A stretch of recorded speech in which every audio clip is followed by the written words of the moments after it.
마테마가, 누가입니다. 누가복음 16장 우리 10절로 13절까지 함께 봉독하겠습니다. 누가복음 16장 10절로 13절까지 함께 봉독합니다.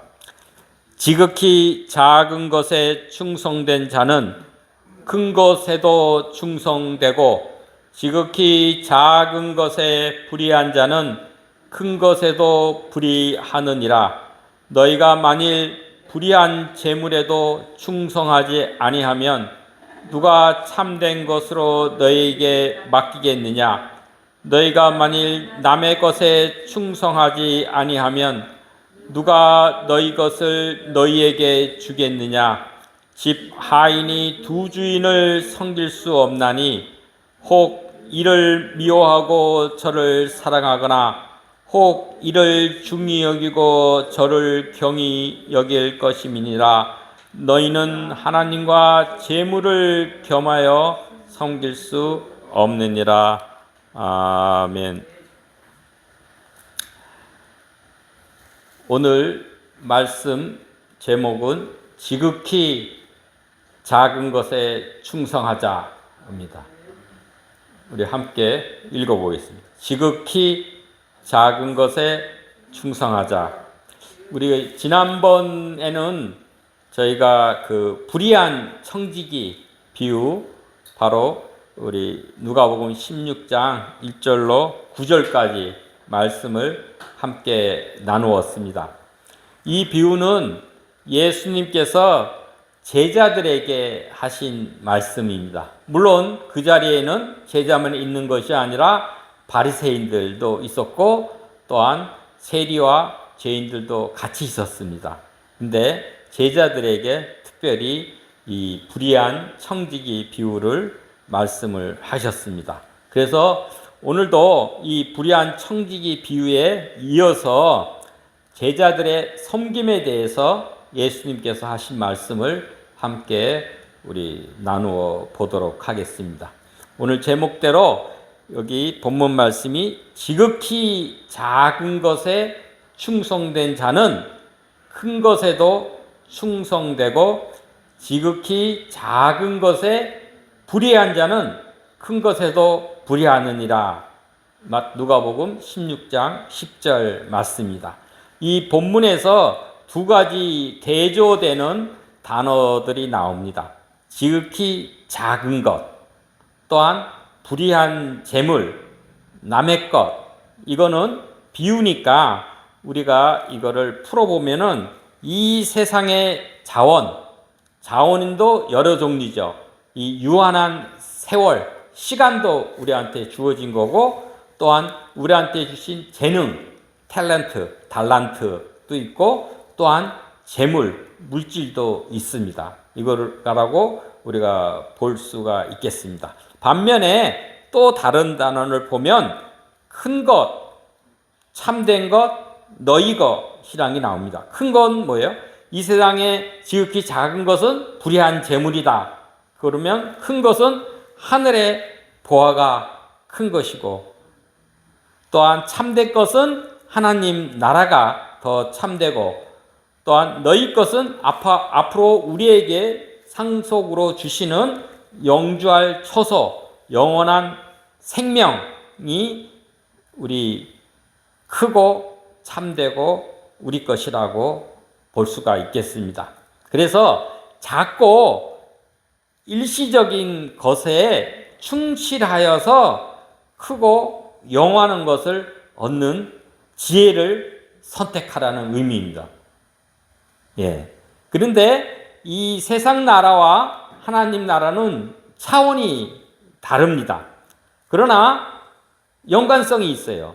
우리는 이 세상 나라에서 하나님 나라의 것을 얻어야 되는 거예요. 어떻게 얻느냐? 이 세상 것을 가지고 이걸 어떻게 우리가 사용하느냐에 따라서 다음 장면, 내세, 다음 세상에가 달라집니다. 그 연관성이 있다는 거예요. 그래서 현재 우리가 현악기, 연줄이 되면 그 현줄이 그게 우리 다음 미래의 세계, 미래의 무대, 내세와도 연결성이 있다는 얘기입니다. 그래서 지난번에 우리는 청지기라 그랬죠. 청지기가 헬라어로는 오이코노모스, 오이코스가 집이고 노모스 그러면 법이라도 되는데 네모 그러면 관리하는 사람, 집을 잘 관리하는 사람, 스튜어드라고 우리가 볼 수 있는데 이 창조주 하나님께서 우리에게 이 세상 자원들을 맡겨주신 겁니다. 우리한테 위임해 주신 것. 우리는 그것을 잘 관리할 책임이 있어요. 어떻게 청지기에 요구되는 두 가지 조건 말씀드렸죠? 청지기는 어떻게 해야 된다? 그걸 잘 관리하니까 지혜로워야 돼요. 지혜롭게 잘 관리해야 되고 또한 신실하게 그것을 충성되이 잘 관리를 해야 됩니다. 그 얘기는 주님의 뜻에 맞게 행하는 게 지혜로운 거예요. 그 다음에 하나님 나라가 이 땅에 이루어지고 하나님께 영광을 돌리도록 우리가 청지기로서 우리 그 역할을 잘 감당해야 됩니다. 우리가 성도의 의무를 우리가 두 가지로 생각해 볼 수 있습니다. 첫째는 하나님의 은혜에 감사해서 찬양과 영광을 돌리는 것입니다. 그리고 둘째는 말씀과 성령으로 죄를 다스려야 되는 거예요. 그리고 성화, 예수님을 닮아가는 삶을 이루어 가야 하는 것입니다. 우리가 우리 속에 육신의 법을 따르는 죄성과 또 사탄의 유혹과 세상의 풍조에 그 위협이 있지만 그것을 이길 수 있는 길은 말씀과 성령이에요. 성령의 충만함으로 우리가 그 악과 죄악을 제압하고 하나님께서 바라시는 영적인 그 성령의 충만한 그 모습을 만들어 가야 하는 것입니다. 근데 하나님은 여러분 무한하신 분이에요. 무한하시기 때문에 무한하신 하나님의 관점에서 보면 이 세상의 일이 크나 적으나 별 차이가 없어요. 그죠? 여러분 가까이서 보면 큰 거 적은 거 알지만 높은 산이나 비행기 타고 아래를 보면 집이 암만 뭐 빌딩이 크고 적은 집 뭐 이렇게 있어도 별로 그냥 큰 차이가 없이 보여요. 그렇기 때문에 우리한테는 이게 큰 일이다, 작은 일이다 이렇게 인간으로 눈으로 구분하지만 하나님의 관점과 시야에서는 그건 별 차이가 없기 때문에 우리가 작은 일이든 큰 일이든 충실하게 그 일을 감당해야 하는 것입니다. 그래서 청지직을 우리가 지혜롭고 성실하게 잘 감당할 때 그때 하늘에 보화를 쌓고 하나님 나라를 상속받아서 영원 무궁한 생명, 조회, 영생을 주님과 함께 누리는 것이 우리의 참된 소망입니다. 그래서 말씀에 고린도전서 4장 2절 말씀에 맡은 자들에게 구할 것은 충성이니라 그랬어요. 여기 맡은 자가 청지기를 얘기하는 겁니다. 오이코노모스, 스튜어드, 이 청지기 하나님이 우리에게 맡겨주신 자들은 우리 뭘 해야 된다? 충성을, 하나님께 충성을 해야 된다. 이 충성이라는 것은 여기서는 피스토스라 그래요. 이건 이제 형용사로 피스토스, faithful이라는 단어인데 이게 명사로 할 때는 피스티스, 그게 바로 믿음이에요. 우리가 믿음을 헬라어로 표현할 때는 피스티스, 명사로 표현하고 믿는다, 동사로 표현할 때는 페이토 이렇게 표현을 해요. 그러니까 믿음이 충성이에요. 같은 그 단어, 어원입니다. 그래서 저는 매일 제 자신을 위해서 아침 저녁으로 드리는 기도가 뭐냐? 하나님께서 은혜로 부어주신 그 모든 자원을 하나님 기뻐하시는 곳에 쓰임받고 나누고 베풀 수 있기를 기도를 합니다. 그리고 제 마지막 소원은 착하고 충성된 종으로 하나님 나라에 입성하는 것입니다. 그리고 또한 제 자신을 위해서는 성령의 열매와 성령의 은사를 구합니다. 성령의 열매는 9가지 열매 아시죠? 사랑, 희락, 화평, 오래 참음, 자비, 양성, 충성, 온유, 절제. 이거는 예수님의 성품을 우리가 볼 수 있어요. 성령의 우리 성품, 그 예수님의 성품이 겸손하고 온유한 성품을 우리가 성령의 열매를 맺고, 또 하나는 성령의 은사를 구하는 겁니다. 그러니까 저에게는 말씀을 전할 수 있는 그런 은사를 주셨으니까는 그 먼저 성경에서 하나님의 뜻, 하나님의 나라, 하나님의 마음, 예수 그리스도를 잘 발견해서 그것을 경험하고 그것을 여러분들한테, 성도님들한테 온전하고 제대로 순전하게 전달하는 그 은사를 달라고 기도합니다. 그래서 그 말씀과 성령으로 우리의 생명이 되살아나는 것, 그게 치유받는다는 것입니다. 조에는 조의 생명, 조의 라파, 치유의 역사가 말씀과 생명으로 일어나는 것입니다. 그래서 마태복음 25장에 보면은 예수님께서 영광의 보좌에 앉으셔서 세계를 심판하실 때 모든 민족을 그 앞에 모으고 구분해서 말씀하시기를, 오른편과 왼편은 아시죠? 오른편에는 양, 왼편에는 염소, 이 땅. 이 세상 현재 우리가 살 때는 양과 염소가 공존해요. 같이 살아갑니다. 이 알곡과 쭉저기, 곡식과 쭉쟁이가 같이 지내고 성과 악이 같이 이 세상 가운데는 같이 살아갑니다. 공존해요. 그러나 예수님께서 영광에 재림하셔서 영광의 보좌에서 심판하실 때는 그것을 이제 완전히 구분을 하는 겁니다. 그래서 뭐라고 이 마태복음 25장에는 말씀하시냐면은 오른편에 있는 양들이죠. 그 의인들에게는 하나님께 복을 받았고 예비된 나라를 상속받으라 그럽니다. 그런데 그 이유가 그를 말씀해 주시는 거예요. 뭐냐면은 주님께서 줄일 때 먹을 것을 주었고, 목마를 때 마시게 하였고, 나그네 되었을 때 영접하였고, 헐벗었을 때 옷을 입혔고, 병들었을 때 돌보았고, 옥에 갔었을 때 와서 보았느니라 얘기했어요. 그런데 그 의인들, 양들이 뭐라고 하느냐? 아니, 우리가 언제 어느 때에 주님께 그렇게 했냐? 그렇게 얘기를 해요. 오히려 반문을. 그럴 때 뭐라고 대답을 하시냐면은 바로 너희가 여기 내 형제 중에 지극히 작은 자 하나에게 한 것이 바로 나에게 주님께 하신 것이다. 그래서 너희가 복을 받아서 이 천국에 임하는 것이다. 의인들은 영생에 들어가라. 이렇게 선포를 해주신 것입니다. 굉장히 중요한 거예요.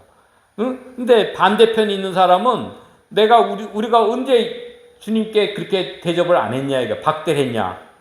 근데 주님께서는 때로 이 작은 자, 이 약한 자, 가난한 자의 모습으로 우리에게 나타날 수 있어요. 그래서 우리가 부지 중에 그들을 정말 사랑하는 마음, 동정심으로 물 한 그릇, 소자한테 물 한 그릇 떠주고 식사 한 끼 대접했는데 그분이 바로 주님일 수 있고, 주님이 그분을 그 행위를 절대 잊지 않고 기억해 주셨다가 심판하실 때 그것을 말씀해 주신다는 거예요.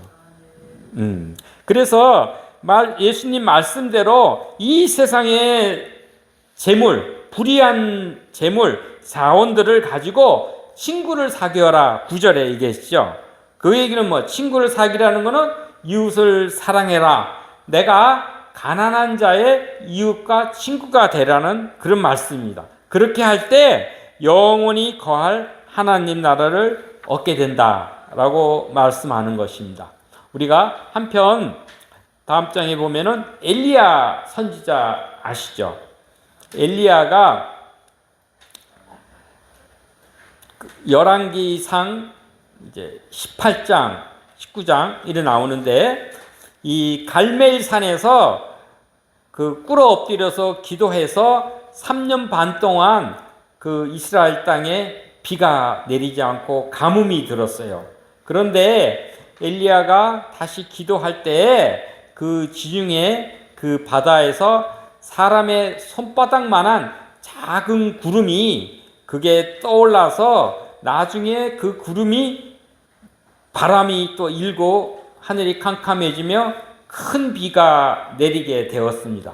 그래서 이 엘리야의 기도의 응답과 가뭄의 해결은 먼 바다에서 손바닥만한 작은 구름으로 시작해서 마침내 큰 비가 내리게 되는 것입니다. 우리에게도 희망이 전혀 없는 이 진짜 가뭄 같은 그러한 척박한 그런 상황인데 그 하나님께 엘리야가 7번 기도했죠.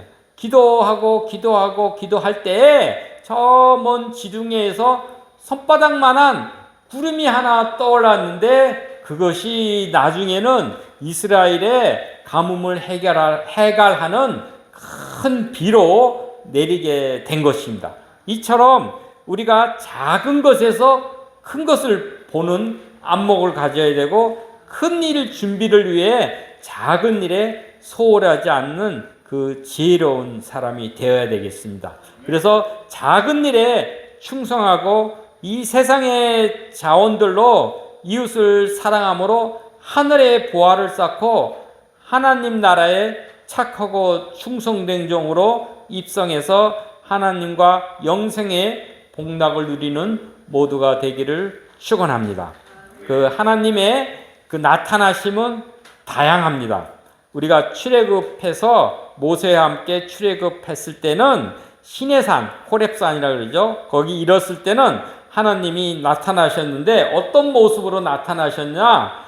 우레와 번개와 구름과 나팔소리, 연기, 불, 진동과 같이 그러한 엄청난 모습으로 나타나셨습니다. 또한 우리가 욥기서 38장에는 하나님이 나타나시는데 어떻게 나셨나? 여호와께서 폭풍우 가운데 욥에게 말씀하시기를 그랬어요. 폭풍우 가운데 나오신 거예요. 또한 나훔서 1장 3절에서 6절까지는 회오리바람, 광풍, 큰 바람이죠. 진동, 불, 이 심판의 그런 모습으로 또한 나타나신 거예요. 그런데 요번에 이 엘리야의 모습, 열왕기상 19장 엘리야가 그 놀라운 일을 했죠. 그때는 아합 왕이었고 이스라엘은 그 부인이 바알의 제사장의 딸 이세벨, 아주 악한 여인이었어요. 그래가지고 그 엘리야 한 사람하고 하나님의 사람 엘리야하고 이 바알과 이세벨과 아합은 거기에 많은 그 바알을 섬기는 선지자 450명과 그 아세라를 섬기는 선지자 400명이 있었어요. 그래서 그들을 모아서 함께 대결을 한 거예요. 그 제단을 쌓고 그렇게 해서 엘리야가 기도할 때 하늘에서 불이 내려와서 그 제단을 살라서 그래서 엘리야가 그 바알 선지자 450명을 그 자리에서 죽이는 큰 일을 하고 이 3년 반 동안 가뭄이 내리던 것이 큰 비가 와서 해갈을 하는 그런 큰 일을 했어요. 그때 그 이세벨이 자기가 이렇게 같이 하고 있는 아끼는 그런 바알 선지자 450명을 엘리야가 죽였다는 그 소식을 듣고 내일 이맘때면 엘리야도 내가 반드시 죽이리라고 얘기를 했어요. 근데 그 말을 듣자 엄청난 큰 일을 한 엘리야가 그 말에 녹아내려가지고 도망을 가서 그 브엘세바까지. 브엘세바가 이스라엘에서 제일 남단이에요. 거기까지만 사람이 살 수 있는 거고, 샘이 있고 큰 물 저장소가 있어서 살고, 그 밑에는 네게브 광야인데 거기는 사람이 못 사는 곳이야. 거기까지도 끝까지 도망을 가서 그 로뎀 나무, 쌀이 나무입니다. 그 나무 밑에서 내가 죽기를 청하고 그렇게 낭망하였을 때입니다. 그럴 때 하나님께서 다시금 그 천사를 통해서 먹을 것과 물을 갖다 주시고, 그러고 나서 40주 40야를 걸어가지고 하나님의 산 호렙산이나 시내산이나 같은 산입니다. 거기서 그 엘리야에게 나타나신 거예요. 그런데 출애굽기에서는 하나님이 나타나실 때가 아까도 우레, 번개, 구름, 나팔 소리, 불, 진동 이런 가운데서 나타나셨지만은, 이때 엘리야에게 하나님이 나타나실 때는 어떻게 나타나셨냐? 크고 강한 바람 후에도 하나님이 계시지 않았고, 지진한 후에도 하나님이 계시지 않았고, 불 가운데도 하나님이 계시지 않고, 불이 후에 세미한 소리로 임하셨다 그랬어요. 세미한 소리가 우리 영어로 풀으면은 a still small voice예요.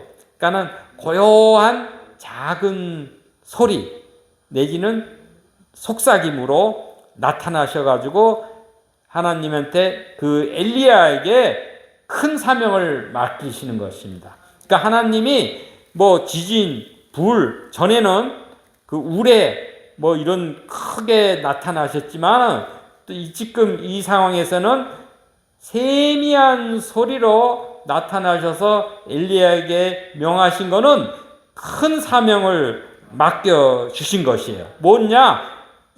하사엘을 아람 왕으로 세우고, 예후를 이스라엘의 왕으로 세우고, 엘리야의 그 후계자, 선지자로 삼으라는 새 명령을 주신 것입니다. 그래서 이들이 아합 가문을 다 파멸하는 그 역할을 하게 됩니다. 이처럼 우리가 하나님의 소리를 세미한 음성으로 우리에게 임하실 때는 우리가 조용하게 귀 기울여서 그 하나님의 음성을 들을 수가 있어야 돼요. 하나님은 세미하게 말씀을 하시는데 주의가 산만하다든지 우리가 자신의 소리에 가득 차 있으면은 그 세미한 소리를 들을 수 없고 하나님의 새로운 사명을 받을 수가 없는 것입니다. 마지막으로 우리가 하나님과 재물을 겸하여 섬길 수 없다. 13절에 그렇게 말씀하십니다. 영어로 읽으면은 You cannot serve God and Mammon이에요. cannot serve라고 한 거예요. 그러니까 하나님과 재물을 섬기지 말라고 명령한 것이 아니라 should not serve라고 표현하신 게 아니라 하나님과 재물을 결코 함께 섬길 수 없다. cannot이라고 하신 거예요. 우리가 그래서 하나님과 재물을 동시에 섬기는 것이 불가능하다는 것입니다. 이는 뭐냐면은 우리가 노력해서 가능한 조합이 아니라 이거는 선택의 문이에요. 둘 중에 하나를 선택하라는 것입니다. 결코 우리에게 태양이 두 개가 없듯이 우리의 주인이 한 명, 너가 따를 주인이 누구냐를 선택하라. 하나님을 주인으로 선택하든지 이 세상의 재물을 주인으로 선택하든지 선택의 문제라는 것입니다. 여러분, 그래서 하나님은 분명히 섬김과 믿음의 대상입니다. 그러나 재물은 사용의 대상이에요. 다시 한번 여러분 보세요. 하나님은 섬김과 믿음의 대상이고 재물은 사용의 대상입니다. 재물을 우리가 주인으로 섬기는 건 아닙니다. 우리가 주인으로서 청지기로서 재물을 잘 사용해서 많은 사람을 구하고 그래서 하나님 나라의 보화를 쌓는 그런 일을 해야 된다는 것입니다. 하나님의 나라와 세상 나라, 하나님과 우상은 서로의 길과 결과와 존재와 방향과 가치가 다르기에 함께 섬김의 대상이 될 수 없다는 것입니다.